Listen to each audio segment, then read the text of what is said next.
Hello guys, চলুন আজকে লাঞ্চে মা কি কি রান্না করেছে তোমাদের সাথে সেটাই শেয়ার করি। তো আজকে লাঞ্চে আছে গরম গরম ভাত। আজকের মা সকালবেলায় রান্না করেছে, আর তার সাথে করেছে একটু কাতলা মাছের ঝোল আলু আর ঝিঙে দিয়ে, আর তার সাথে করেছে একটু উচ্ছে আর আলু ভাজা, এই যে, আর করেছে একটু চাটনি, অল্প করে টমেটোর চাটনি করেছে মা। আর এই বেলাতেই এই দেখো আন্টি একটু আমাদেরকে ডিমের কষা দিয়ে গেল। দেখেই তো মনে হয় খুব সুন্দর লাগছে, খেতে নিশ্চয়ই খুবই ভালো হবে। তবে আমি আর ডিমের কষা দিয়ে ভাত খাবো না, এই একটুখানি উচ্ছে আর কুমড়ো ভাজা নিয়ে নিলাম, এই নেবো, আর একটুখানি মাছের ঝোল দিয়েই ভাতটা খেয়ে নেবো। তো অল্প করে একটু আলু আর ঝিঙে নিয়ে নিলাম। ঝিঙে আলু দিয়ে এই পাতলা ঝোলটা কিন্তু খেতে খুব ভালো লাগে আর শরীরের পক্ষেও খুব ভালো।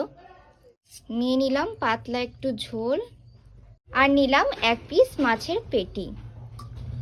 তো গাইস, আজকের এই ভিডিওটা